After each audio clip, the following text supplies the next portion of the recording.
2014 के लोकसभा चुनाव को लेकर कांग्रेस ने तैयारियां तेज कर दी हैं। कांग्रेस उपाध्यक्ष राहुल गांधी को पीएम उम्मीदवार बनाए जाने की सुगबुगाहट के बीच जहां राहुल गांधी ने पदाधिकारियों को फरमान जारी कर कहा है कि चुनाव लड़ना हो तो पदाधिकारियों को संगठन का पद छोड़ना होगा, वहीं प्रियंका वाड्रा गांधी ने भी आज कांग्रेस के बड़े नेताओं के साथ बैठक की। प्रियंका गांधी के बुलावे पर कांग्रेस के बड़े नेताओं के साथ राहुल गांधी के घर पर उन्होंने बैठक की, लेकिन खुद राहुल गांधी इस बैठक में मौजूद नहीं थे। बैठक में लोकसभा चुनाव की तैयारियों को लेकर चर्चा हुई। प्रियंका गांधी ने कांग्रेस के नेताओं से कहा कि वो प्रचार के दौरान लोगों तक यूपीए की नीतियों को सही तरीके से पहुंचाएं, जिससे कांग्रेस और सरकार को लेकर पॉजिटिव मैसेज जाए। बैठक में अहमद पटेल, जनार्दन द्विवेदी, अजय माकन, मधुसूदन मिस्त्री, जयराम रमेश और मोहन गोपाल मौजूद थे। वहीं इससे पहले राहुल गांधी ने पार्टी में बड़े फेरबदल के संकेत दिए। 17 जनवरी को एआईसीसी की बैठक से पहले पार्टी संगठन में बड़े बदलाव किए जा सकते हैं। एक तरफ राहुल गांधी ने सचिव और महासचिव को चिट्ठी लिखकर ये फरमान सुनाया कि अगर उन्हें चुनाव लड़ना है तो वो अपना पद छोड़ दे। वहीं दूसरी तरफ प्रियंका गांधी ने कांग्रेस के बड़े नेताओं के साथ राहुल गांधी के घर पर बैठक की। चुनाव से पहले कांग्रेस ने तैयारियां तेज कर दी हैं। प्रियंका गांधी ने पार्टी के बड़े नेताओं के साथ बैठक की है। प्रियंका गांधी के बुलावे पर कांग्रेस के बड़े नेताओं के साथ राहुल गांधी के घर पर यह बैठक हुई। हालांकि खुद राहुल गांधी इस बैठक में मौजूद नहीं थे। बैठक में लोकसभा चुनाव की तैयारियों को लेकर चर्चा हुई। सूत्रों की माने तो प्रियंका गांधी ने कहा है कि वो पहले की तरह अमेठी और रायबरेली लोकसभा क्षेत्रों में प्रचार का काम देखेंगे। इसके साथ ही प्रियंका ने कांग्रेस के नेताओं से कहा कि वो प्रचार के दौरान लोगों तक यूपीए की नीतियों को सही तरीके से पहुंचाएं, जिससे कांग्रेस और सरकार को लेकर पॉजिटिव मैसेज जाए। बैठक में अहमद पटेल, जनार्दन द्विवेदी, अजय माकन, मधुसूदन मिस्त्री, जयराम रमेश और मोहन गोपाल सरीखे नेता मौजूद थे। राहुल गांधी के घर पर ही प्रियंका गांधी ने ये बैठक ली थी, लेकिन राहुल गांधी खुद इस बैठक में मौजूद नहीं थे।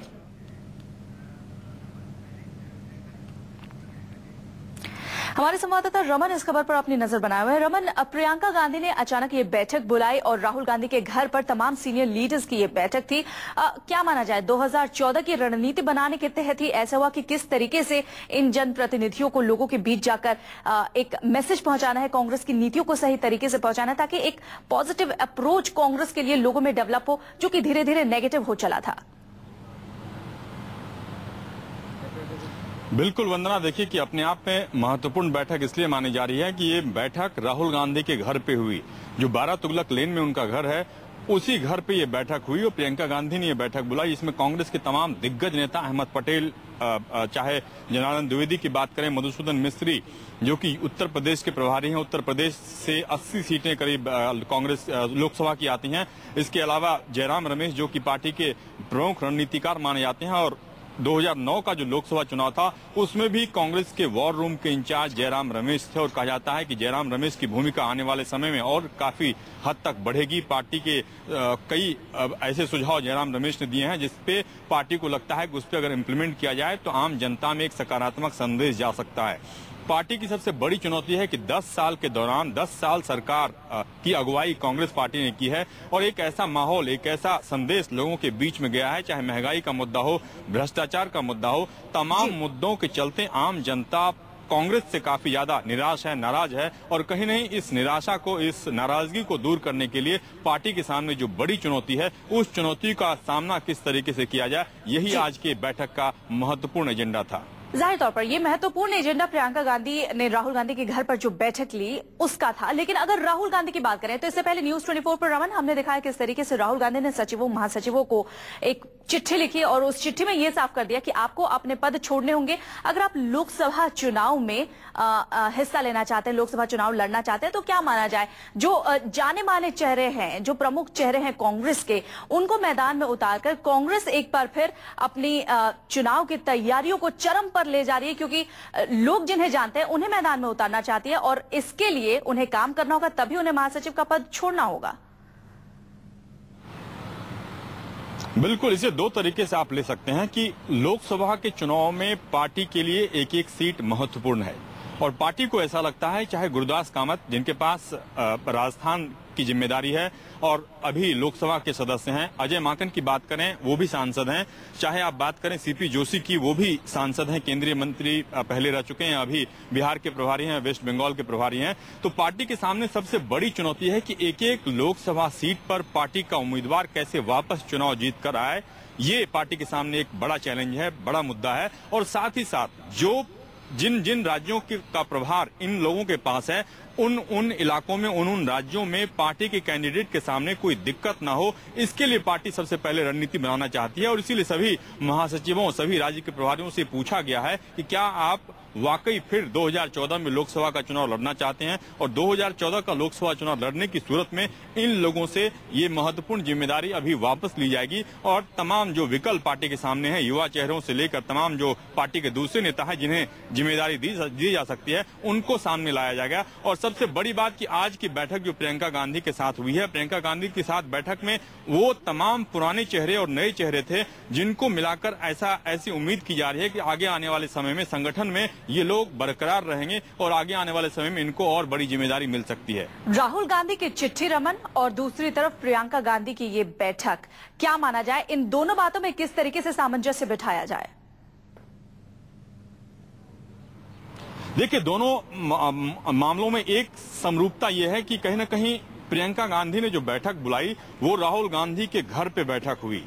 राहुल गांधी को पार्टी में उपाध्यक्ष की जिम्मेदारी जयपुर अधिवेशन में दी गई। इसके बाद मनमोहन सिंह ने प्रेस कॉन्फ्रेंस में ये कहा कि वो अब अगली बार प्रधानमंत्री पद के दावेदार नहीं हैं। कहीं न कहीं उसी दिन से इस बात की शुरुआत हो गई कि पार्टी को अब प्रधानमंत्री पद का उम्मीदवार राहुल गांधी को घोषित कर देना चाहिए। और 17 तारीख को एआईसीसी का जो सम्मेलन बुलाया गया है उसमें तमाम डेलीगेट्स इस बात पर अपनी मुहर लगाएंगे।